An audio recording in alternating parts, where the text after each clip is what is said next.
बघूयात आताच्या घडीची एक मोठी बातमी। साम टीव्हीवर आताच्या घडीची सर्वात मोठी बातमी। भांडूपमध्ये ईशान्य मुंबई मतदारसंघासाठी महायुतीचा मेळावा होता। या मेळाव्यामध्ये शिंदे गटातील कार्यकर्त्यांनी प्रचंड गोंधळ घातलाय। बॅनरमध्ये बाळासाहेब ठाकरे तसंच धर्मवीर आनंद दिघे यांचा फोटो नसल्याने शिंदे गट आक्रमक झाला। मेळाव्याच्या भर सभेतून शिंदे गटाचे कार्यकर्ते बाहेर पडले।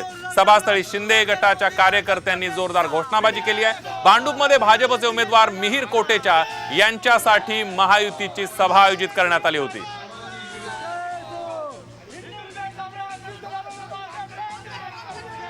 अधिक माहितीसाठी जाऊयात। आपले प्रतिनिधी मयूर राणे आपल्या सोबत आहेत। आपण बघतोय आपल्या प्रतिनिधींकडून माहिती जाणून घेण्याचा प्रयत्न करणार आहोत। ही थेट ही दृश्य आपण बघतोय ज्यावेळेला गोंधळ झाला त्यावेळची ही दृश्य आहेत।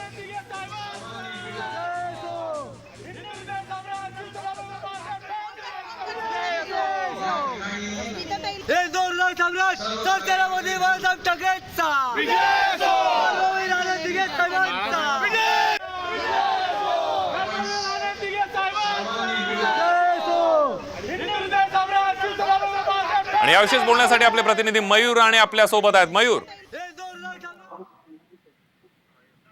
नक्कीच आज भांडूपमध्ये महायुतीचा जो मेळावा होता त्या मेळाव्यामध्ये जो स्टेजवर एक बॅनर लावला होता, बॅनरवरती आनंद दिघे असतील किंवा बाळासाहेब ठाकरे असतील या दोघांचे फोटो इथे लावण्यात आले नाही आहेत। मात्र ते जे उद्धव जेव्हा ते शिवसेनेचं लक्ष झालं तेव्हा शिवसेनेचे जे भांडूपचे जे माजी आमदार होते पाटील साहेब त्या स्टेजवरून खाली उतरले आणि आता सगळे जे शिवसेनेचे आहेत ते मात्र सभेच्या ठिकाणावरून ते निघालेले आहेत आणि हा जो गोंधळ आहे तो अत्यंत अजूनही चालू आहे। धन्यवाद मयूर दिलेल्या सविस्तर माहितीबद्दल। हे पुन्हा एकदा दृश्य बघूयात कशा पद्धतीने हा सगळा गोंधळ शिंदे गटाच्या कार्यकर्त्यांनी घातलेला।